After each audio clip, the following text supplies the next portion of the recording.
আমাদের প্রভু এক নবীর উম্মত জীবন বিধানে ওই শিবানী কোরআন। তবে কেন এক নও হে মুসলমান, এক হও করিয়া আহ্বান।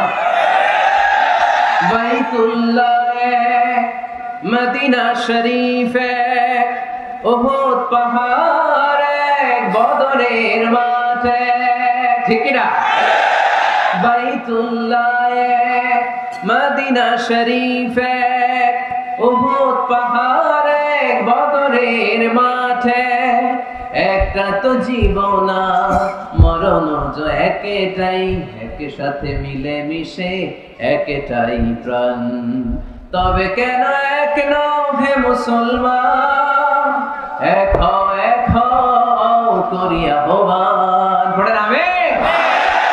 আমরা এক সুতোয় গাঁথা, এই গোটা মানব সভ্যতার শিকড় এক জায়গায়, আদম আর হাওয়া, তার মানে সবাই ভাই ভাই, চিল্লায় বলে ঠিক না? এই ভেদাভেদ আমরা করেছি, বিভেদের প্রাচীর আমরা বানিয়েছি তুই কালো আমি সাদা, আমরা বানিয়েছি তুই ব্রাহ্মণ আমি শূদ্র, আমরা বানিয়েছি তুই আরব আমি অনারব। আল্লাহর কাছে কোনো পার্থক্য নাই, সব আল্লাহর গোলাম, চিল্লায় বলেন ঠিক না? এজন্য সাহাবাদের মধ্যে যে অভ্যাসটা ছিল, ট্র্যাডিশন ছিল, রুহামাউ বাইনাহুম, নিজেরা পুষ্প কোমল, এক ভাই আরেক ভাইয়ের জন্য জীবন দিয়ে দিত। মক্কা থেকে মুহাজির সাহাবারা বাড়ি ছেড়ে, ঘর ছেড়ে, পরিবার ছেড়ে, সম্পদ ছেড়ে মদিনায় আসলেন। মদিনাতে তাদের কেউ নাই, এলাকাটা অপরিচিত। বিশ্বনবী বললেন, চিন্তার কোনো কারণ নাই, টেনশন করো না। প্রত্যেক মুহাজির সাহাবীকে ধরে ধরে মদিনার আনসারী সাহাবীদের বাড়িতে পাঠিয়ে দিলেন, আর প্রত্যেকের সাথে ভ্রাতৃত্বের বন্ধনে আবদ্ধ করে দিলে, ভাই ভাই বানিয়ে দিলেন। ভাই আনসার সাহাবারা নিজেদের যাদের দুইটা বউ ছিল, তারা বলতে শুরু করলো, মুহাজির সাহাবী তুমি আমার ভাই, যেহেতু বিশ্বনবী তোমার দায়িত্ব আমাকে দিয়েছে, তুমি আমার আপন ভাইয়ের চেয়ে বড়, ঠিক কিনা? আমার দুইজন স্ত্রী, আমি একজনকে তালাক দিয়ে দিব, কারে ভালো লাগে দেখো, এই দুইজনের মধ্যে থেকে কারে ভালো লাগে তাকে তালাক দিব, ডিভোর্স দিব, তারে তুমি বিয়ে করে ফেলবা। আমার যত সম্পদ আছে সব সম্পদ এই যে সামনে নিয়ে আসলাম, অর্ধেক তোমার অর্ধেক আমার, সুবহানাল্লাহ বলবেন না? This is called Islamic brotherhood. এভাবে সম্পদ পেয়ে, স্ত্রী পেয়ে মুহাজির সাহাবারা আনন্দে নিয়ে যায় নাই।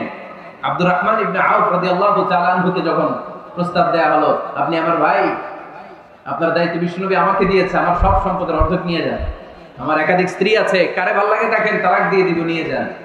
উনি আনন্দের চোটে সব নিয়ে যায় নাই। আমরা পাইলে কি করতাম?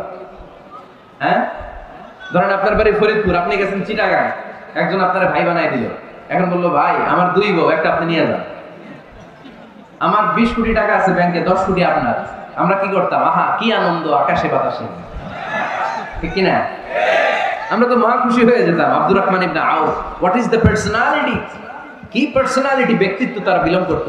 উনি বলেছেন, দুল্লানি আলা সুক বারাকাল্লাহু ফি মালিকা ওয়া আহলিকা, আল্লাহ তোমার স্ত্রীর মধ্যেও বরকত দেখ, সম্পদেও বরকত দেখ। আমার সম্পদও লাগবে না, স্ত্রীও লাগবে না, শুধু বাজারটা কোথায়, show me the way to market, মদিনার বাজারটা কোথায় দেখায় দাও, আমি ব্যবসা করে নিজেই ধনী হয়ে যাব।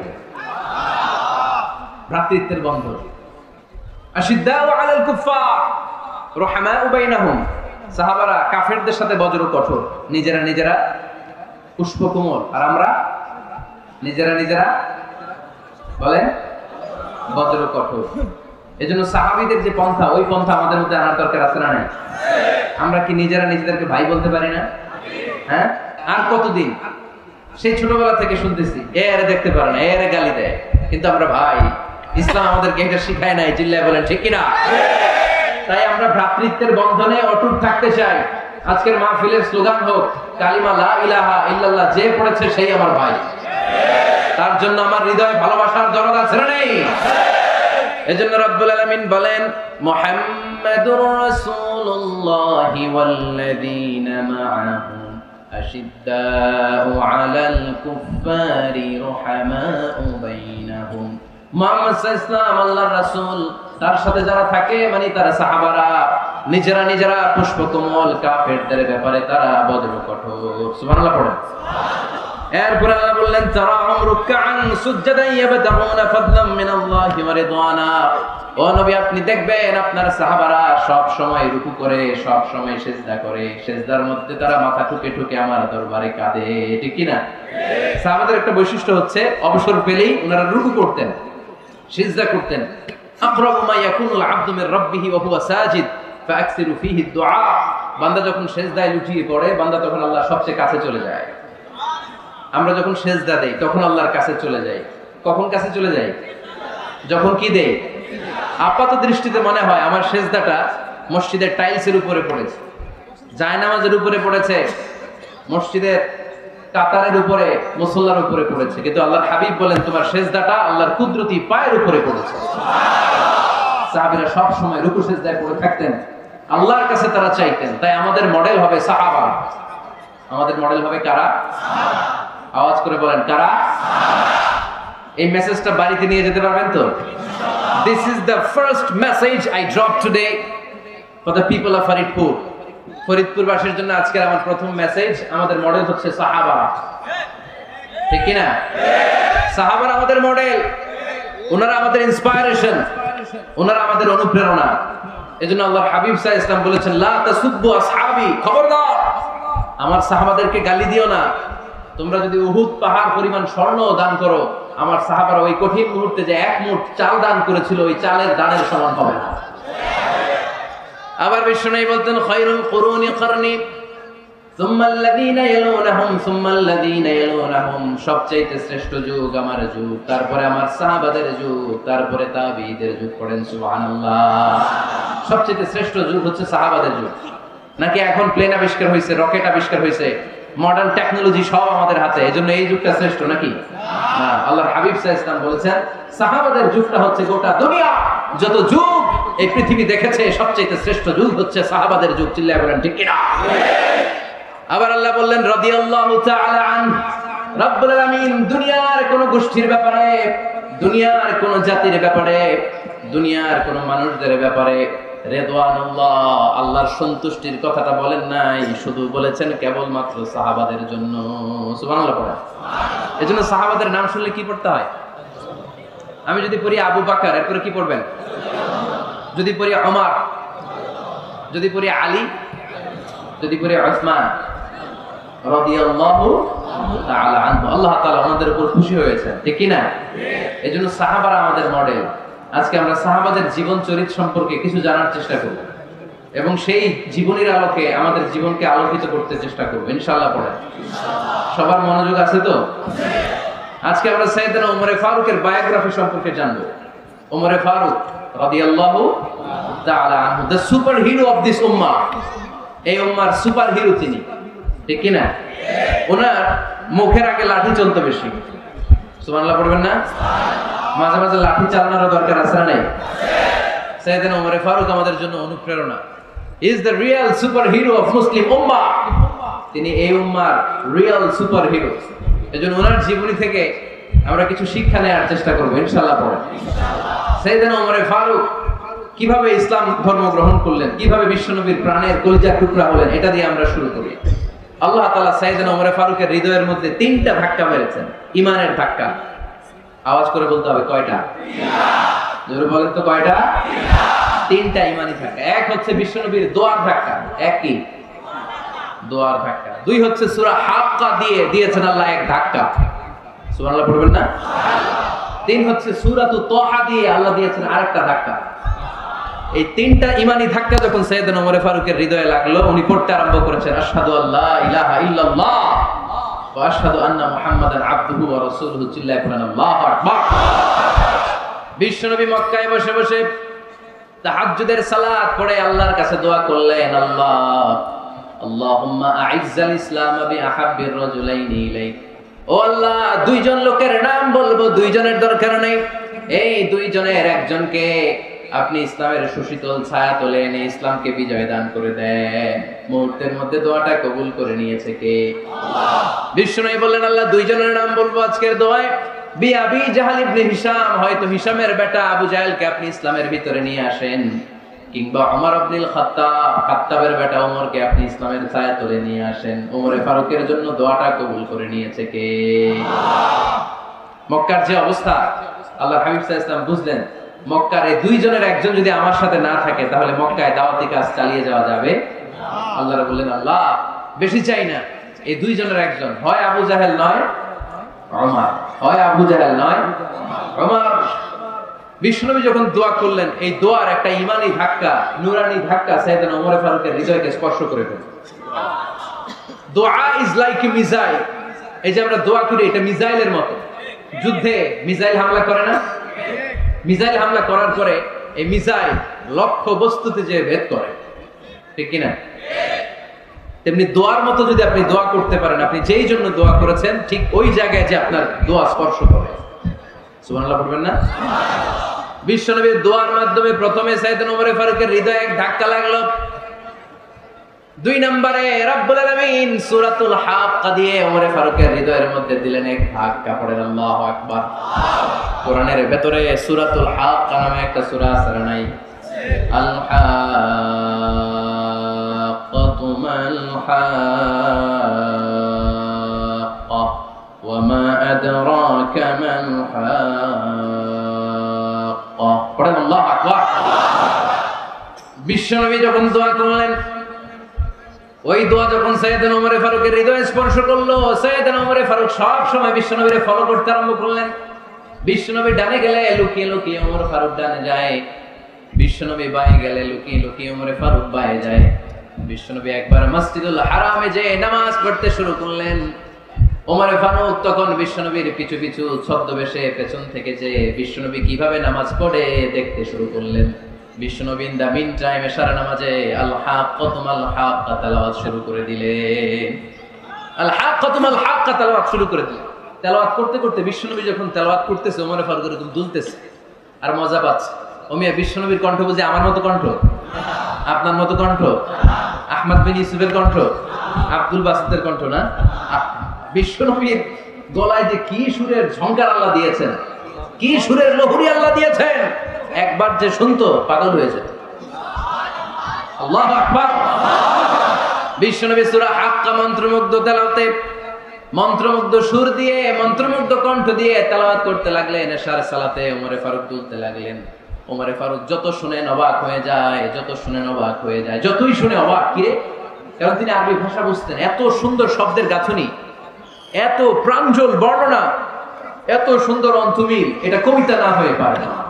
উনি মনে মনে ভাবলেন এটা মনে হয় কবিতা, it might be poem, it could be poem.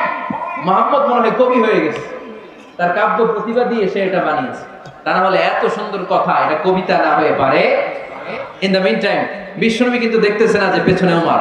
বিশ্বনবী তেলাওয়াত করছিলেন, ইন দ্য মিন টাইম বিশ্বনবী পড়ছিলেন ওমা হুয়া বিকাউলি শাইরিন কলিলাম মা তুমিনুন। এই আয়াতের অর্থ হলো এটা কোনো কবির কথা নয়, খুব অল্প সংখ্যক লোকই তোমরা ঈমান আনো। সুবহানাল্লাহ পড়ো। এটাকে বলে কোইনসিডেন্ট। কোইনসিডেন্ট, হুট করে অনেক সময় মিলে যায়, যায় কি যায় না? আপনি একজনের কথা ভাবতেছেন ভাবতেছেন, বাজারে গেলেন, বাজারে যেই দেখেন ওই লোকটা দাঁড়ায় আছে, এরকম হয় কি হয় না? কোইনসিডেন্ট। ওমর ফারুক মনে মনে যেটা ভাবতেছে ওই কথা দিয়ে বিশ্বনবী তেলাওয়াত করতেছে। আল্লাহু আকবার। বিশ্বনবী যে আয়াত তেলাওয়াত করছিলেন, আয়াতের অর্থ হলো এটা কোনো কবির বানানো কবিতা না, খুব অল্প সংখ্যক লোকই তোমরা ঈমান আনো। ওমর ফারুক আটকে উঠলেন, থমকে দাঁড়ালেন। ঘটনা কি? আমি মনে মনে ভাবলাম, কি এত সুন্দর কথা, এটা তো মানুষের কথা হতে পারে না, এটা নিশ্চয়ই কবিতা, কবির কথা। কিন্তু মুহাম্মদ এখন আবার পড়তেছে ওমা হুয়া বিকাউলি শাইর, এটা কোনো শায়েরের, কবির কথা নয়। কলিলাম মা তুমিনুন, অল্পই তোমরা ঈমান আনো। তার মানে আমার মনে যা চলে মুহাম্মদ এটা টের পায়। মুহাম্মদ গণক, নাউজুবিল্লাহ পড়বেন না? মুহাম্মদ অনেক বড় মাপের একজন গণক। মানুষের হৃদয়ে কি চলে, মনে মনে কি ভাবে, মুহাম্মদ না দেখেও বলে দিতে পারে। ইন দা মিন টাইম বিশ্বনবী পরের আয়াতে পড়লেন ওয়ালা বিকাউলি কাহিনিন কলিলাম মা তাযাক্কারুন। এই আয়াতের অর্থ হলো এটা কোনো গণকের বানানো গণনা নয়, খুব অল্প সংখ্যক লোকই তোমরা উপদেশ হিসেবে এটাকে মানো। সুবহানাল্লাহ পড়েন। এবার আর ওমর ফারুকের সহ্য হয় না, কি আজীব তামাশা। প্রথমে মনে করলাম কবিতা, মুহাম্মদ কয় কবি না, সে কবি না, এটা কবিতা না। তারপর ভাবলাম সে গণক, সে আয়াত পরে পরে বলে দিল এটা গণনা নয়, তাহলে এটা কি? এটা কি কবিতাও না, গণনাও না, তাহলে এটা কি? বিশ্বনবী তখন বললেন তানজিলুম মির রাব্বিল আলামিন। সুবহানাল্লাহ পড়েন। পরের আয়াত ছিল তানজিলুম মির রাব্বিল আলামিন। এটা দুনিয়ার কোন কবির বানানো কবিতা না, এটা কোন গণকের গণনা না, এটা কোন সাহিত্যিকের বানানো সাহিত্য নয়, এটা মহাবিশ্বের পরিচালক রব্বুল আলামিনের কাছ থেকে পাঠানো কিতাব কোরআন। সূরা হাক্কার ধাক্কায় ওমরে ফারুক কাইত, প্রথমে ধাক্কাটা লাগলো যে দোয়া। বিষ্ণুবী তাহাজ্জুদে কেঁদে দোয়া করলেন, আল্লাহ হয় আবু জাহেলের দিবা নাইলে ওমরের দিবা। ওই দোয়া ওমরে ফারুকের হৃদয়ে ছোঁয়া লেগেছে। এরপর হাক্কা, সূরাতুল হাক্কা দিয়ে দিলে এক ধাক্কা। এই ধাক্কা খেয়ে উথাল পাথাল হৃদয়ের মধ্যে, হায় রে এ কি বাণী, এ কেমন কথা, কে মুহাম্মদ? তারপরে শয়তানের ওয়াসওয়াসা আছে না নাই? আল্লাহ বলে যতই ওয়াসওয়াসা ওমরকে দেয়া হোক, আমি ওমরে ফারুককে মুসলিম উম্মতের সেনাপতি বানিয়ে ছাড়বো, আমি সেনাপতি বানাবো। এবার 3 নাম্বার ডোজ। ডাক্তারের কাছে গেলে প্রথমে দেখবেন সিম্পল ডোজ দেয়, নরমাল ওষুধ, এটাতে কাজ না হলে ডোজ বাড়ায়, একেবারে কাজ না হলে অ্যান্টিবায়োটিক মারে, আছে না নাই? আল্লাহ প্রথমে দোয়ার ছোঁয়া লাগালেন, তারপর সূরা হাক্কা দিয়ে ধাক্কা মারলেন, এরপরে রব্বুল আলামিন বলেন এবার 3 নাম্বার ডোজ সূরা তাহা দিয়ে আমি তোমার হৃদয়টারে উজালা বানায় দেব রে ওমর। শয়তান ওদিক দিয়ে ওয়াসওয়াসা, খেলা দুই দিক থেকে চলতেছে। আল্লাহ তাআলা হেদায়েতের রাস্তায় টানছে, শয়তান জাহান্নামের দিকে টানছে। ঘোষণা দেয়া হলো মক্কায়, মুহাম্মদের মাথা কেটে এনে দিলে এত এত স্বর্ণ মুদ্রা দেয়া হবে। ওমরে ফারুক রাজি হয়ে গেলেন, নাঙ্গা তলোয়ার নিয়ে বিশ্বনবীর মাথা কাটার জন্য ছুটলেন। নাউজুবিল্লাহ পড়বেন না? বনু জাহরা গোত্রের এক লোক বলে, আইনা ইয়া ওমর, কই যাও? মুহাম্মদের মাথা কাটতে যাই। আরে মুহাম্মদের মাথা কাটতে যাও? তোমার বোন ফাতিমা বিনতে খাত্তাব আর তোমার বোন জামাই সাঈদ কদ সাবা, এরা তো ধর্ম ত্যাগ করে ফেলছে, এটা তো আমাদের ধর্ম ত্যাগ করে মুহাম্মদের ফলোয়ার হয়ে গেছে। আগে ওমর ঘর সামলাও, পরে মুহাম্মদের মাথা কাটতেছে। ওমরে ফারুক অবাক হয়ে গেলেন, তলোয়ার নিয়ে বিশ্বনবীর দিকে না যে নিজের বাড়ির দিকে চলে গেলেন। বিশ্বনবীর আপন বোন ফাতেমা বিনতে খাত্তাব, বোন জামাই সাঈদ আর খাব্বাব রাদিয়াল্লাহু তাআলা আনহু, তিনজন মিলে সূরা তাহা তেলাওয়াত করছিলেন। পড়েন সুবহানাল্লাহ। মক্কায় লুকিয়ে লুকিয়ে দাওয়াত হতো। খাব্বাব রাদিয়াল্লাহু তাআলা আনহু একটা চামড়ার ফলকের মধ্যে সূরা তাহার কয়েকটা আয়াত এনে ওমরে ফারুকের বোন আর বোন জামাইকে শিক্ষা দিচ্ছে, ট্রেনিং দিচ্ছে। সুবহানাল্লাহ পড়েন। লুকিয়ে লুকিয়ে ওমরে ফারুক যখন ঘরে চলে আসলেন, এরা তটস্থ হয়ে গেল। সাইয়েদনা খাব্বাব বিছানার তলায় লুকিয়ে গেলেন। ওমরে ফারুক বললেন, দরজা খোলো। ফাতেমা বিনতে খাত্তাব দরজা খোলার পরে নির্মম ভাবে সাইয়েদনা ওমর রাদিয়াল্লাহু তাআলা আনহু বোনের গায়ে আঘাত শুরু করে দিল। বোন জামাইকে আহত করতে শুরু করলো আর বলতে শুরু করলো, তোরা পাগল হলি কেন? কি আছে ওই মুহাম্মাদের মধ্যে? কি জাদু নিয়ে এসেছে? সে যাই বলে লোকজন পাগল হয়ে যায়, সবাই তার উপর কালিমা পড়ে ঈমান এনে ফেলে। কি এমন জিনিস তোদের কাছে আছে যেটা দেখে মুহাম্মদকে তোরা ভালোবাসলি? কি আছে? কি পড়তেছিলি আমারে দেখা। ফাতেমা বলে, ইন্নাকা রিজসুন লা ইয়ামাসসুহু ইল্লাল মুতাহহারুন। ও আমার ভাই ওমর, তুমি নাপাক। তুমি কি? লা ইয়ামাসসুহু ইল্লাল মুতাহহারুন, পবিত্রতা অর্জন না করে এই কোরআন ধরা যায় না। সুবহানাল্লাহ বলেন। ওমরে ফারুক গোসল করে আসলেন, কারণ ধাক্কা তো আগে কয়েকটা খাইছে। কথা বুঝেন নাই বোধহয়? প্রথমে দোয়ার ধাক্কা, পরে কোন সূরা দিয়ে ধাক্কা? হাক্কা দিয়ে ধাক্কা। 3 নম্বরে এখন আরেকটা ধাক্কা খাবে। গোসল করে আসলেন। ফাতেমা বিনতে খাত্তাব বললেন, গোসল যখন করে এসেছেন, এই নেন। ওমরে ফারুক এবার চামড়ার কাপড়ের মধ্যে সূরা তাহা প্রথম আয়াতের দিকে নজর করলেন। নজর করেই কোরআনের প্রেমে পড়ে গেলেন। পড়েন সুবহানাল্লাহ। ওমর ফারুক পড়তে আরম্ভ করলেন, তাহা মা আনজালনা আলাইকাল কুরআনা লিতাশকা ইল্লা তাযকিরাতান লিমান ইয়াখশা তানজিলাম মিম্মান খালাকাল আরদা ওয়াস সামাওয়াতিল উলা। সুবহানাল্লাহ পড়েন।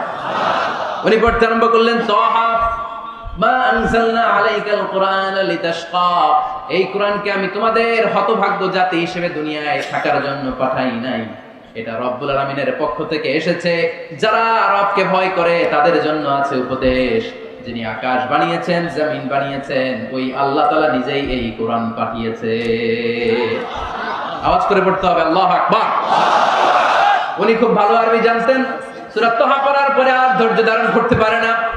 ওমর ফারুক ছোট্ট বাচ্চার মতো কান্না শুরু করে দিলেন। আল্লাহু আকবার। সূরা তাহাটা হাতে নিয়ে, তলোয়ারটা হাতে নিয়ে বিশ্বনবীর দিকে ছুটতে আরম্ভ করলেন। আইনা মুহাম্মদ, কোথায় মুহাম্মদ? তোমরা আমাকে মুহাম্মাদের কাছে নিয়ে চলো। বিশ্বনবী তখন সাফা পাহাড়ের পাদদেশে দারুল আরকাম ইবনে আলকামের ঘরে লুকিয়ে লুকিয়ে কোরআনের দাওয়াত দিতেন। ওমর ফারুককে পাগলের মতো ছুটে আসতে দেখে বিশ্বনবীর চাচা হামজা ইবনে আব্দুল মুত্তালিব বলল, নবী আপনি পালান। ওই যে খাত্তাবের বেটা ওমর আপনাকে অপমান করার জন্য, আক্রমণ করার জন্য তেড়ে এসেছে। সাহাবীরা বললেন, নবী আপনি পালিয়ে যান, আমরা সামাল দেব। বিশ্বনবী বললেন, না আমি পালাবো না, বরং তোমরা সরে যাও। ওমর ইবনে আল-খাত্তাবকে আমার দরবার পর্যন্ত আসতে দাও। আমার তো মনে হচ্ছে ওই যে তাহাজ্জুদের নামাজ শেষে চোখের পানি ছেড়ে যে আমি আল্লাহর কাছে দোয়া করেছি, আজকে আমার ওই দোয়াটা কবুল হতে শুরু করেছে। আমার তো মনে হচ্ছে আমার দোয়া কবুল হবে, আসতে দাও। ওমর ফারুক এসে বললেন, আশহাদু আল্লা ইলাহা ইল্লাল্লাহ ওয়া আশহাদু আন্না মুহাম্মাদান আবদুহু ওয়া রাসূলুহু। আমি সাক্ষ্য দিলাম আল্লাহ ছাড়া কোনো ইলাহ নাই, নিশ্চয়ই আপনি আল্লাহর প্রেরিত বান্দা এবং রাসূল। পড়েন সুবহানাল্লাহ। ওমর ফারুক যখন কালিমা শাহাদা পড়ে মুসলমান হয়ে বিশ্বনবীর হাতে হাত রাখলেন, মুসলিম সাহাবীদের মধ্যে খুশি আর আনন্দের বন্যা বয়ে গেল। মুসলিম হাতে গোনা সাহাবারা আল্লাহর প্রশংসা করলেন। বিশ্বনবী সাইয়েদনা ওমর ফারুককে জড়িয়ে ধরলেন। ওমর ফারুক আবার বিশ্বনবীরে বললেন, নবী গো আলাসনা আলাল হক, আমরা কি সত্যের উপরে আছি নাকি আমরা ভুলের উপরে আছি? বিশ্বনবী বললেন, বালা নাহনু আলাল হক, আমরা এই সত্যের উপরে আছি। সুবহানাল্লাহ। আলাসনা আলাল হক, নবী আমরা কি সত্যের উপরে নাই? হ্যাঁ অবশ্যই ওমর তুমি সত্যের উপরে আছো। ওমর ফারুক বললেন, তাহলে ফাফিমাল ইখতিফা, তাহলে লুকায় লুকায় আর দাওয়াত দেব কেন? আমি তো কালিমা পড়ে ফেলছি, আসেন আমার সাথে বের হই। ফাফিমাল ইখতিফা, আর লুকায় লুকায় কেন? আসেন আমরা বাইরে বের হই। বিশ্বনবী বললেন, ওমর এটা মাক্কি জীবন, এখানে আমরা একটু গোপনে গোপনে দাওয়াত দিতে চাই। ওমর ফারুক বলে, না আমার দায়িত্ব, আমি একটা মিছিল দিতে চাই নবী। আল্লাহর নামের তাকবীর দিতে দিতে দারুল আরকাম থেকে শুরু করে মসজিদুল হারাম পর্যন্ত একটা মিছিল দিয়ে আমি মক্কা কাঁপায়া দেব। অনুমতি দেন। বিশ্বনবী দিতে চায় না। ওমর ফারুক অনেক বুঝানোর পরে স্বল্প পরিসরের একটা অনুমোদন পাওয়া গেল বিশ্বনবী সাল্লাল্লাহু আলাইহি ওয়াসাল্লামের কাছ থেকে। কিন্তু মিছিল যে দিবে, মিছিলের জন্য লোকের দরকার আছে না নাই? এখানে লোক নাই, আমি একাই মিছিল দিতেছি। এটা জমবে, মিছিল জমবে। খুঁজে উনি 11 জন মুসলিম সাহাবা পেলেন। কয়জন? ওমর ফারুক বললেন, 11 জনই শহীদ। এই 11 জন নিয়ে আমি আল্লাহর নামের তাকবীর দেব। 2 লাইন করলেন। কয় লাইন? 2 লাইন। পেছনে 6 জন, আর এই লাইনের নেতা বানালেন বিশ্বনবীর চাচা হামজাকে রাদিয়াল্লাহু তাআলা আনহু। আর সামনে 5 জন, তার আগে দাঁড়ালেন উনি নিজেই। তাহলে 6 6 12। বললেন এই 2 লাইনই আমরা তাকবীর দিতে দিতে, বেশি না, এই দারুল আরকামের ঘর থেকে, আপনারা জানেন যে সাফা মারওয়া এখন যে সাই হয়, এই সাফার পাদদেশে ছিল দারুল আরকামের ঘর। উনি বলেন এখান থেকে ওই যে কাবার গিলাফ দেখা যায়, কাবার গিলাফ পর্যন্ত আমরা এই তাকবীর নিয়ে ওখানে যাব। সুবহানাল্লাহ পড়বেন না? ওখানে উনি দাঁড়িয়ে ছোট্ট একটা ভাষণ দিয়েছিলেন। উনি বলেছিলেন, মান আরাদা আন তাসকুলা উম্মু ওয়া ইয়াতামা ওয়ালাদু ওয়া তারমিলা যাওজাতুহু ফালিয়াসুদ্দানি। খেয়াল করে শুনেন, কান দুটো খরগোশের কানের মতো খাড়া করেন। উনি এক বাক্যের একটা ভাষণ দিলেন। ভাষণ দিতে জানলে বড় ভাষণ দেয়া লাগে না। এক বাক্যের ভাষণ দিয়ে গোটা বিশ্বকে ঝাঁকুনি মারা যায়। চিল্লায় বড় ঠিক কিনা? ওমর ফারুক এক বাক্যের একটা ছোট্ট ভাষণ দিলেন। মান আরাদা আন তাসকুলা উম্মু, কে আছো মায়ের এই মক্কায়, কে আছো মায়ের বুক খালি করতে চাও? আল্লাহু আকবার। ইয়াতামা ওয়ালাদু, কে আছো বাচ্চাগুলোরে, নিজের সন্তানগুলোরে ইতিম বানাতে চাও? কে আছো তারমিলা যাওজাতুহু, নিজের স্ত্রীকে বিধবা বানাতে চাও? ফালিয়া সুদ্দানি, বুকের পাটা থাকলে আমি ওমরে থামাও। ফালিয়া সুদ্দানি, দেখি মক্কায় কার এত বড় বুকের পাটা? কে আছো মায়ের বুক খালি করতে চাও, সন্তান ইতিম বানাতে চাও, স্ত্রীকে বিধবা বানাতে চাও? ফালিয়া সুদ্দানি, পারলে আমারে ঠেকাও। এই বলে উনি আল্লাহু আকবার, আল্লাহু আকবার, আল্লাহু আকবার বলে স্লোগান শুরু করে দিলেন। এক এক স্লোগানে মক্কার মরুজমিন থারথার করে কাঁপতে আরম্ভ করল। এই মিছিল মক্কার কেউ দেয়, মিছিলের আওয়াজ শুনে আবু জাহেল বের হইছে, উতবা বের হইছে, শাইবা, ওয়ালিদ ইবনে মুগীরা সব বের হইছে। কি রে, আমার এলাকায় এত বড় স্লোগান, কার এত সাহস? বের হয়ে দেখে মিছিলের সামনে ওমর দেখে দিছে এক দৌড়। কারণ ওমরে ফারুককে থামানোর মতো বাপের বেটা মক্কায় দ্বিতীয়টা কেউ ছিল না। আওয়াজ করে বলেন ঠিক কিনা? ওমরে ফারুক আল্লাহু আকবার বলে স্লোগান দিতে দিতে মসজিদুল হারামের ভিতরে ঢুকে গেল। কাবার গিলাফ ধরার পরে সেদিন মিছিল থেমেছে ওই আল্লাহর নামের স্লোগান। সেদিন কেউ থামাতে পারে নাই, কিয়ামত পর্যন্ত কেউ থামাতে পারবে না। চিল্লায় বলো ঠিক কিনা?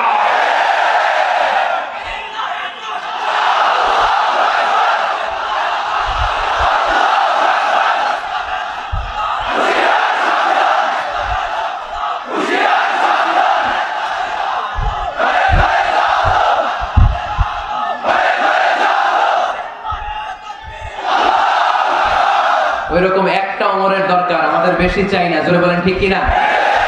দাও খোদা দাও আমায় আবার ওমর দারাজ দিল, দাও খোদা দাও আমায় আবার ওমর দারাজ দিল, দাও আলীর মতো বীর সেনানি, আলীর মতো বীর সেনানি জাগাতে নিখিল,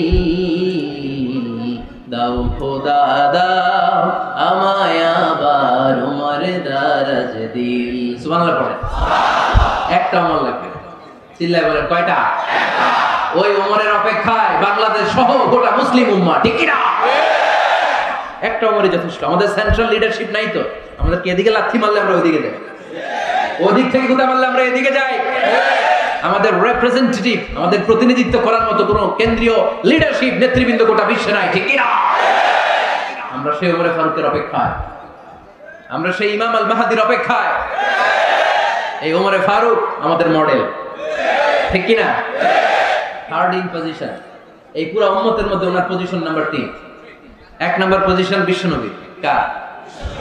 2 নাম্বার পজিশন কার? আবু বকর। 3 নাম্বার পজিশন কার? ওমর ফারুক। বিশ্বনবী বলতেন লা নবিয়্যা বা'দি, লা নবিয়্যা বা'দি, আমার পরে কোনো নবী নাই, ওয়ালা রাসূলা, আমার পরে কোনো রাসূলও নাই। আমার নবীর পরে আর কোনো নবী আছে? আমার নবীর পরে আর কোনো রাসূল আছে? এই যে কাদিয়ানী যে একটা সম্প্রদায় আছে, এরা কি মুসলিম নাকি অমুসলিম? মুসলিম সম্প্রদায়ের সাথে এদের কোনো সম্পর্ক নাই। চিল্লায় বলেন ঠিক কিনা? এরা যদি মুসলমান হতে চায়, আমার নবী দ্য লাস্ট মেসেঞ্জার বিশ্ব নবীকে খাতামুন নবী হিসেবে সংবাদ সম্মেলন করে গোটা বিশ্বকে জানাই দিতে হবে, তারপরে তাদেরকে আমরা মুসলিম হিসেবে স্বীকৃতি দিব। চিল্লায় বলেন ঠিক কিনা? তা না হলে তারা কোন ধর্মের এটাকে জানাই দিতে হবে। No inferiority complex, no identity crisis. Identity ক্রাইসিসে থাকা যাবে না। আপনারা কোন ধর্মের এটা জানাই দেন। আপনারা বিশ্ব নবীরও শেষ নবী মানবেন না, আবার মুসলিম বলেও নিজেদেরকে ট্যাগ লাগাতে চাইবেন। সাধারণ মুসলমানরা এটা এই ধোঁকাবাজি মানে না। চিল্লায় বলেন ঠিক কিনা? আমার নবীর পরে কোনো নবী নাই, আমার রাসূলের পরে কোনো রাসূল নাই। ঠিক কিনা? আল্লাহর হাবিব বলতেন লাউ কানা বা'দি নাবিয়্যুন লাকানা উমর, তবে আমার পরে যদি নবী হওয়ার যোগ্যতা কারো থাকে, আমার ওমরের ওই যোগ্যতা আছে। সুবহানাল্লাহ পড়েন। প্রভু তুমি বলেছো রাসূল দেবে না, বলনি দেবে না ওমর, বলনি দেবে না হামজা তারি, খালিদ বিজয় সমর। প্রভু তুমি বলেছো রাসূল দেবে না, বলনি দেবে না ওমর, বলনি দেবে না হামজা তারি, খালিদ বিজয় সমর। প্রভু তুমি বলেছো রাসূল দেবে না। সুবহানাল্লাহ পড়েন। এজন্য আমরা একটা ওমর চাই। কয়টা? বেশি লাগবে? নেতার মতো নেতা কয়টা লাগে? জোরে বলেন কয়টা? Enough, that's enough. Omar Farooq our super hero. ওনার সাথে বিশ্বনবী সাল্লাল্লাহু আলাইহি ওয়াসাল্লামের মুসাহারার সম্পর্ক ছিল। ওমর ফারুক যে বিশ্বনবীর শ্বশুর, এটা অনেকে জানেই না। ওমর ফারুক রাদিয়াল্লাহু তাআলা আনহু বিশ্বনবীর শ্বশুর ছিলেন। এটা আজকে নতুন শুনছেন। কে কে হাত তোলেন? দেখছেন হুজুর? সঠিক বলছি না আমি? অনেকে আমরা জানি না। মাশাআল্লাহ, জানতে লজ্জা নাই, শিখতে লজ্জা নাই। লজ্জা হচ্ছে অজ্ঞতায় আর মূর্খতায়। ঠিক কি না? আমরা শিখতে রাজি আছি। যে কথা বলে আমরা তার ছাত্র। আমার আগে হুজুর কথা বলতেছিলেন, আমরা ছিলাম ছাত্র। এখন আমি কথা বলতেছি, এখন আমরা সবাই হয়ে গেছি ছাত্র, ঠিক কিনা? যিনি বলেন তিনি শিক্ষক, বাকিরা আমরা ছাত্র, ঠিক কিনা? চার খলিফার দুই খলিফা, ইসলামের চার খলিফার দুই খলিফা বিশ্বনবীর মেয়ের জামাই, আর বাকি দুই খলিফা বিশ্বনবীর শ্বশুর। সুবহানাল্লাহ পড়েন। সাইয়েদনা আলী রাদিয়াল্লাহু তাআলা আনহু, সাইয়েদনা উসমান যুন নূরাইন বিশ্বনবীর মেয়ের জামাই। উসমান রাদিয়াল্লাহু তাআলা আনহুর কাছে বিশ্বনবী দুই মেয়েকে বিয়ে দিয়েছিলেন, একজন মারা যাওয়ার পরে আরেকজন। বিশ্বনবী বলেছেন এরপরে আরেকটা থাকলে ওইটারও বিয়ে দিতাম। সুবহানাল্লাহ পড়বেন না? দুইজন ছিল মেয়ের জামাই আর দুইজন ছিল শ্বশুর। সাইয়েদনা আবু বকর শ্বশুর, বিশ্বনবীর স্ত্রী আম্মা জান হাফসা রাদিয়াল্লাহু তাআলা আনহার বাবা ছিল সাইয়েদনা ওমর ফারুক। চিল্লায়ে পড়েন আল্লাহু আকবার। জান্নাতুল পজিশন না, সাইয়্যিদু কুহুলিল জান্নাহ। জান্নাতে যত নারীরা যাবে, নারীদের সর্দারানী হবে সাইয়্যিদাতুনা ফাতেমা রাদিয়াল্লাহু তাআলা আনহা। এই ফরিদপুরের যত ইয়াং স্টাররা তোমরা যারা জান্নাতে যাবে, তোমাদের লিডার হবে সাইয়েদনা হাসান আর হুসাইন রাদিয়াল্লাহু তাআলা আনহুমা। আর বয়স্ক মুরব্বিরা যারা জান্নাতে ঢুকবেন, আপনাদের লিডার হবে সাইয়েদনা আবু বকর আর সাইয়েদনা ওমর ফারুক রাদিয়াল্লাহু তাআলা। সুবহানাল্লাহ পড়তে পারলেন না? ওমর ফারুক সাধারণ কোনো ক্যারেক্টারিস্টিক্স নয়, ওনাকে আল্লাহ তাআলা নলেজও দিয়েছেন, আবার দিনদারিও দিয়েছেন। আমার দিনী ভাইয়েরা খেয়াল রাখবেন, কোন আলেমের মধ্যে বা কোন নেতার মধ্যে যদি এই দুইটার সমন্বয় আপনি পান, যে তার জ্ঞানও আছে আবার দিনদারিও আছে, he belongs the knowledge and he belongs the তাকওয়া, সে গোটা বিশ্বকে জয় করে ফেলবে, ঠিক কিনা? যার মধ্যে জ্ঞান আছে, যার মধ্যে তাকওয়া আছে, তারা কেউ থামায় রাখতে পারে?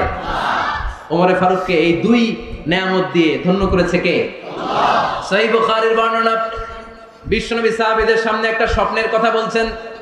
বিশ্বনবী বললেন, আমি স্বপ্নে দেখলাম আমার আঙ্গুলের ফাঁকা থেকে দুধ বের হচ্ছে, আমি তৃপ্তি সহকারে দুধ খেলাম।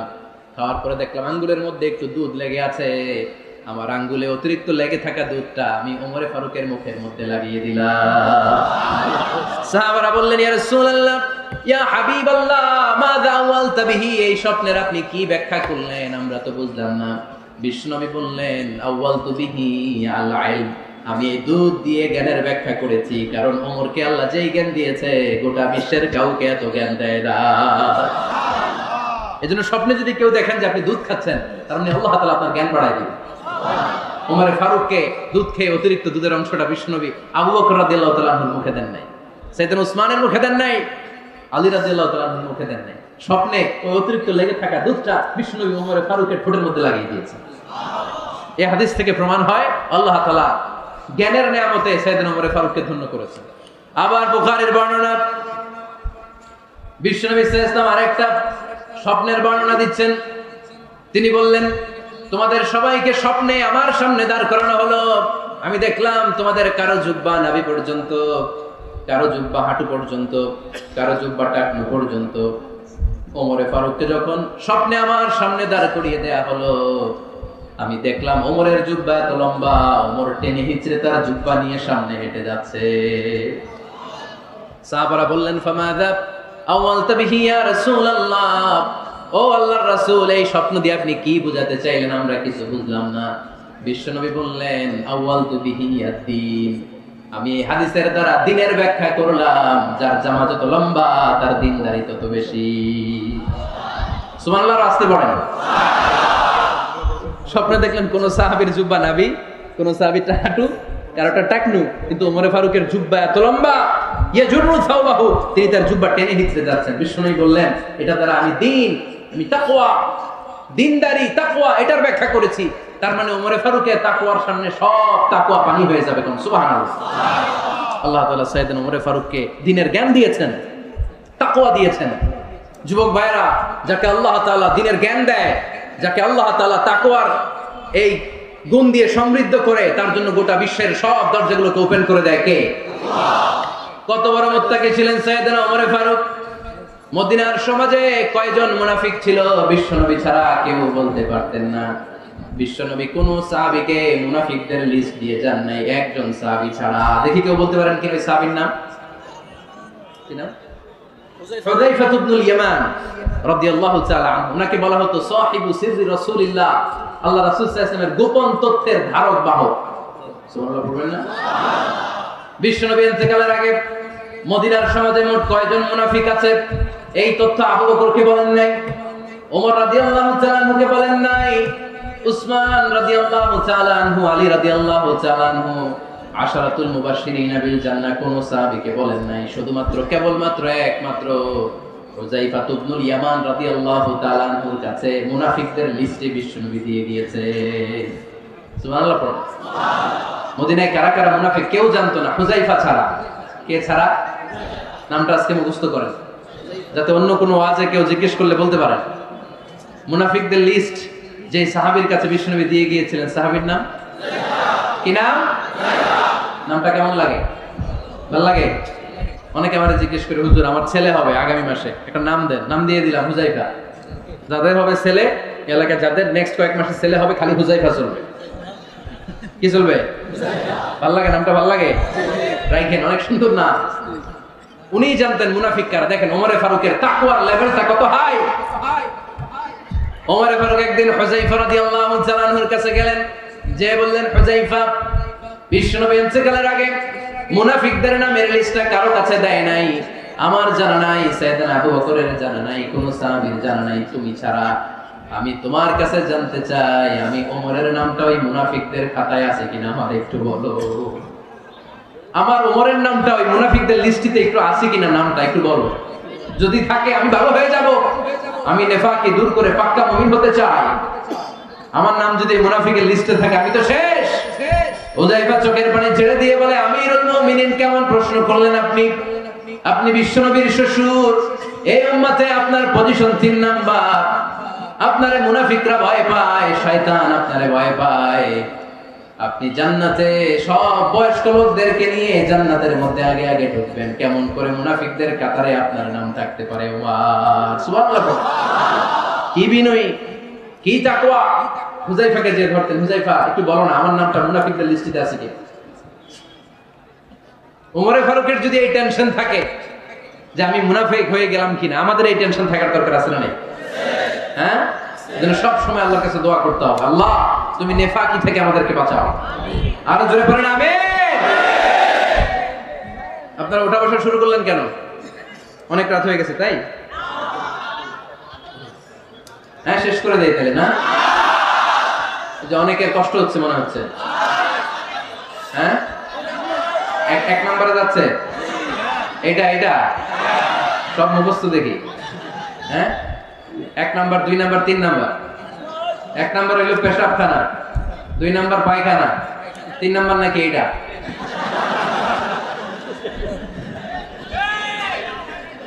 আসরা নাই না?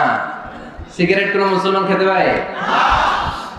সিগারেট হয় টোবাকো প্ল্যান্টস থেকে, তামাক পাতা।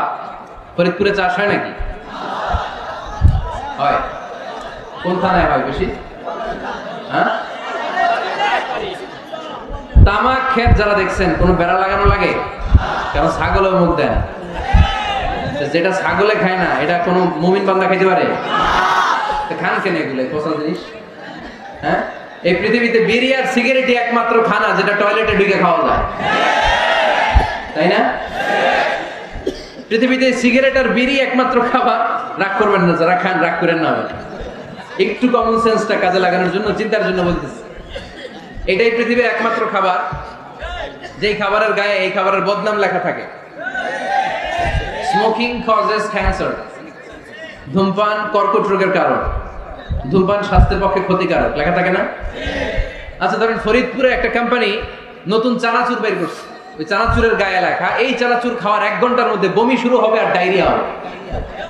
খাবেন? কি কইবেন? তুই খা। দোকানদারে কি কইবেন? তুই খা, তোর বমি হোক, তোর 14 গোষ্ঠীর ডায়রিয়া হোক, আমি টাকা দিয়ে এগুলো কিনবো না। ঠিক কিনা? কারণ এই প্রোডাক্টের গায়ে এই প্রোডাক্টের বদনাম লেখা, এটা আমরা কিনবো কেন? কিন্তু সিগারেটের উপরে সিগারেটের বদনাম লেখা থাকার পরও আমরা খাই, টয়লেটে বসে খাই। এটার মধ্যে একটা পয়জন আছে, এটাকে বলে স্লো পয়জন, নিকোটিন। এটা আপনার লাং, ফুসফুসকে শেষ করে দিবে। Slow poison. সিগারেট খাওয়া অনেকটা আত্মহত্যার শামিল। বিষ খেলে সাথে সাথে মরে, সিগারেট খেলে ধুকে ধুকে মরে। আর সিগারেট থেকেই হিরোইন, গাঁজা, ফেন্সিডিল, ইয়াবা, ম্যারিজুয়ানার পথে মানুষ পথ বাড়ায়, পা বাড়ায়, তাই না? এগুলো খাবেন না। ওয়ালা তুলকু আইদিকুম ইলা তাহলুকা, নিজেকে স্বেচ্ছায় ধ্বংসের দিকে ঠেলে দিও না। জীবনটা অনেক সুন্দর, জীবনটা অনেক রঙিন, আল্লাহর দেয় জীবনটাকে উপভোগ করার দরকার আছে না নাই? এই জন্য সিগারেটকে এই ফরিদপুরের প্রোগ্রাম থেকে আমরা আজকে নো বলে দিলাম। কি বলে দিব? আওয়াজ করে সবাইকে আমরা সবাই একসাথে বলবো, সিগারেটকে কি বললাম? মনে থাকবে? মাহফিলের প্যান্ডেল থেকে বাইর হয়ে আবার ইয়েস, হ্যাঁ না ইয়েস করা যাবে না। সিগারেটকে কি বললাম? নো। ওমর ফারুক রাদিয়াল্লাহু তাআলা আনহু আমাদের সুপার হিরো, আমাদের সবাই বলেন আমাদের। উনি কত বড় সুপার হিরো শুনেন। উনি জুমার খুতবা দিচ্ছেন। কি দিচ্ছেন? মসজিদে নববীতে খুতবার মাঝখানে হঠাৎ বললেন, ইয়া সারিয়াতাল জাবাল, ইয়া সারিয়াত ইবনে জানিমিল জাবাল। এই কথা বলেই আবার খুতবা দিতে শুরু করলেন। ওনার এই ইয়া সারিয়াত ইবনে জানিমিল জাবালের সাথে আগের কথার কোনো মিল নাই, পরের কথার কোনো মিল নাই। জুমার নামাজের পর মুসল্লি সাহাবারা ধরলেন, বললেন, ইয়া আমিরুল মুমিনিন। খুতবার মাঝখানে হঠাৎ করে ইয়া সারিয়াত ইবনে জানিমিল জাবাল বলে আপনি চিৎকার করলেন কেন? আপনার এই বাক্যের সাথে আপনার খুতবার আগের বাক্যের কোনো মিল নাই, আপনার খুতবার পরের বাক্যের কোনো মিল নাই। এই কথা আপনি কারে বললেন? কারে উদ্দেশ্য করে বললেন? এই কথার তাৎপর্য কি আমাদেরকে বুঝিয়ে বলেন। ওমর ফারুক বললেন, আমি যখন খুতবা দিচ্ছি আমি দেখতে পেলাম ওই যে কয়েক মাস আগে আমি আমার মুসলিম সেনাবাহিনী পারস্যে আক্রমণের জন্য পাঠিয়েছি, বর্তমান ইরানের ওই বিশাল এলাকাতে পারস্যে আমি আমার ব্যাটালিয়ন পাঠিয়েছি। আমি হঠাৎ করে দেখতে পেলাম আমার মুসলিম বাহিনীর সেনাপতি যুদ্ধের এক পর্যায়ে তার ডানে আছে উপত্যকা, বায়ে আছে পাহাড়, সে পাহাড়ি রাস্তা ছেড়ে দিয়ে উপত্যকার দিকে যেতে শুরু করেছে। আমি দেখতে পেলাম আমার মুসলিম বাহিনী যদি উপত্যকার দিকে ছুটে বেড়ায়, কাফির মুশরিকরা আমার মুসলিম বাহিনীকে কচুকাটা করে ফেলবে। তাই আমি এখান থেকে তাদেরকে কমান্ড দিয়ে বলেছি, ইয়া সারিয়াতাল জাবাল, উপত্যকার দিকে নয় পাহাড়ের দিকে যাও, তাহলেই তোমাদের বিজয় নিশ্চিত হয়ে যাবে। উপত্যকার দিকে যেও না, ইলাল জাবাল, ইলা সারিয়াতিল জাবাল, পাহাড়ের দিকে ছোট। সাহাবারা অবাক, ঘটনা কি? উনি বসে আছেন মদিনায় মসজিদে নববীর মিম্বারে দাঁড়িয়ে, উনি যদি ইয়া সারিয়াতাল জাবাল বলে, এটা কি ইরানে যাবে নাকি? ও মিয়া, তখনকার সময়ে বর্তমানের মতো মোবাইল ছিল নাকি? ইন্টারনেট ছিল নাকি? কিছু ছিল? খালি মুখে আমি যদি বলি ইয়া সারিয়াতাল জাবাল, এটা ইরানে যাবে, ইন্ডিয়ায় যাবে, ঢাকাইতে যাবে, ফরিদপুর শহরেই তো বসবে না, ঠিক কি না? কিন্তু এটা আমিরুল মুমিনিন বিশ্বাসী সাহাবারা বিশ্বাস করে নিল। কিছু মুনাফিক ছিল, এরা কয় না ঝামেলাস, এটা তো সম্ভব না। এক কাজ করি, এই সেনাপতি যখন বিজয়ী বেশে মদিনায় ফিরে আসবে আর আমরা ধরব। এরা দিন গুনতে লাগলো, এই সেনাপতি মুসলিম বাহিনী নিয়ে পারস্য জয় করে কবে ফিরে আসবে।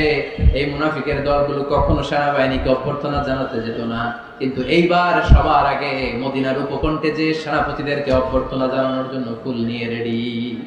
ফুল নিয়ে দাঁড়ায় সেনাপতি ঢুকার সাথে সাথে ধরছে, এই সেনাপতি কোত্থেকে আসছে? কয় পারস্য জয় করে আসছে।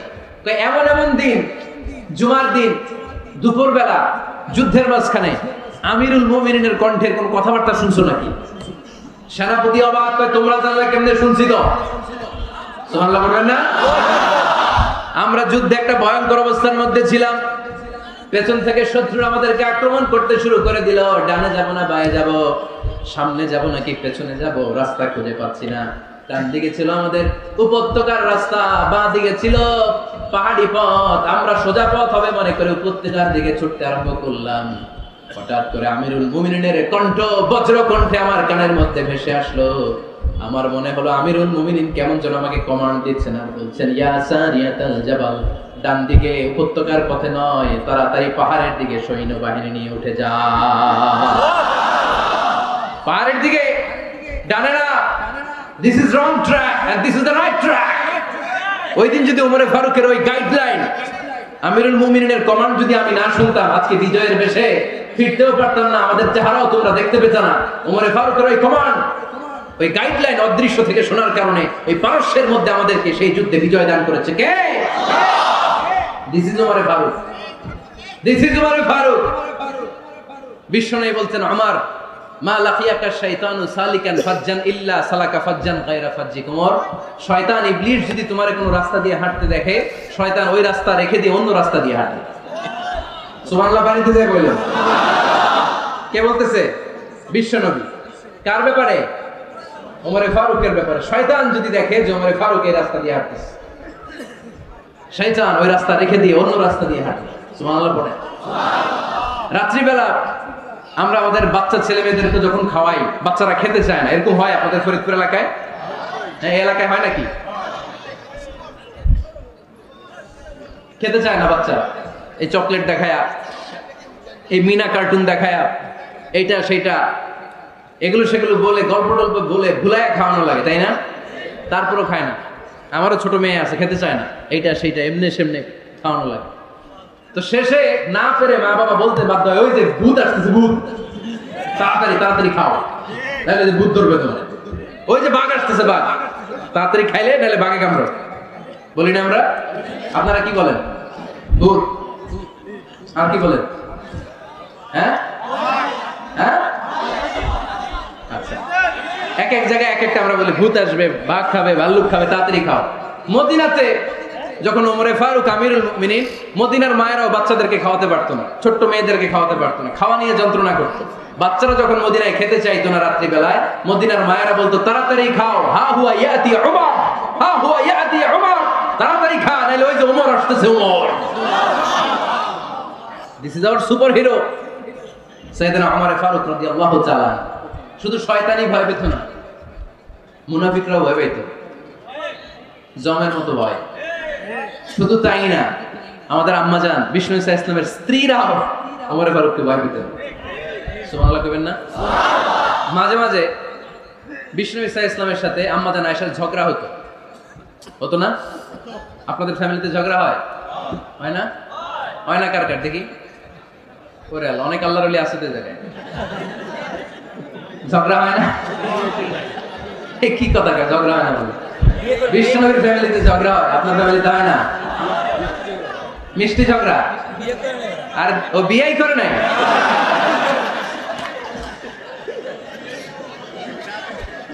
ঝগড়া তো হবেই, দাম্পত্য জীবনের মজাটাই তো এখানে। কখনো ঝগড়া, কখনো আনন্দ, একটু বৃষ্টি, একটু রোদ, একটু হাসি, একটু কান্না, ভালো লাগা ভালোবাসা শেয়ার করে নেয়, মিলেমিশে একাকার হয়ে যাও, ঠিক কি না? তো আল্লাহর হাবিব সাল্লাল্লাহু আলাইহি ওয়াসাল্লামের সাথে আম্মা জান আয়েশার ঝগড়া হতো। তো একদিন ঝগড়া হয়ে দুইজন রেগে আছে। খবরদার দুইজন রেগে থাকবেন না, একজন রাগলে আরেকজন থেমে যাবেন, কারণ এই ছোট্ট ঝগড়া থেকে এটা অনেক সময় বিচ্ছেদের দিকে গড়ায়। আমার প্রিয় ফরিদপুরবাসী, ভাবি রেগে গেলে আপনি রাগেন না, ওই দিন আপনি একটু ঠান্ডা থাকেন। আবার আপনি রেগে গেলে, আমার মাইকের আওয়াজ যদি ভাবিরা শুনেন, আপনারা রেগে যায় না, একটু ঠান্ডা থাকবেন। দুইজনে রেগে গেলে তো তৃতীয় বিশ্বযুদ্ধ শুরু হবে, তাই না? একজন রেগে গেলে আরেকজন ঠান্ডা। কারণ এই সামান্য ঝগড়া থেকে, ইগোর কারণে এটা বিচ্ছেদ আর ডিভোর্স পর্যন্ত গড়ায়। আর শয়তান এখানে উস্কানি দেয়, কারণ ইমানদারদের ফ্যামিলি ভাঙতে পারলে শয়তান সবচেয়ে বড় খুশি হয়। আর ইমানদারদের ফ্যামিলি টিকে থাকলে খুশি হয়ে যায় কে? আম্মা জান আয়েশা রাদিয়াল্লাহু তাআলা আনহার সাথে বিষ্ণু ইসা ইসলামের ঝগড়া হতো মাঝে মাঝে। একবার ঝগড়া হলো, বিষ্ণু ইসা ইসলামও রাগ, আম্মা জান আয়েশাও রাগ। বিষ্ণুই বললেন, আয়েশা, ঝগড়া করে আর কতক্ষণ থাকবো, আসো মিটমাট করি। আয়েশা রাদিয়াল্লাহু বললেন, ঠিক আছে মিটমাট করি। তো বিষ্ণু ইসা ইসলাম বললেন, মিটমাটের জন্য কারে ডাকবো? ওমরে ডাকি। কয় না, ওমরে না, ওমর গালিজ, ওমর অনেক রাগে, আমার ডর লাগে। কয় তাহলে তোমার আব্বারে ডাকি। কয় ডাকি। কি খুশি, মেয়েদের মধ্যে অভ্যাসটা আছে না নাই? তাহলে তোমার আব্বারে ডাকি। ডাকেন, ডেকে নিয়ে আসা হলো। আবু বকর রাদিয়াল্লাহু তাআলা আনহু দাঁড়ালেন, আম্মা জান আয়েশা দাঁড়ালেন, বিশ্বনবীও দাঁড়ালেন। বিশ্বনবী বললেন, আয়েশা, তোমার আব্বা আসছে, এবার ঘটনা খুলে বলার পালা, তুমি বলবা নাকি আমি বলবো? আম্মা জান আয়েশা বললেন, আপনি বলেন, তবে ওয়ালা তাকুল ইল্লা হাক্কান, যেটা ঘটছে ওইটাই বললেন, মিথ্যা কথা কইেন না। আবু বকর রাদিয়াল্লাহু তাআলা রেগে মেগে আগুন, কি এই কথা তুমি কেমন করে বলো? বিশ্বনবী কি মিথ্যা কথা কখনো বলবে? রেগে মেগে দিলেন মেয়ের গালে এক চড়। বানিয়ে বলতেছি না, মুসনাদ আহমদ ইবনে হাম্বলের হাদিস।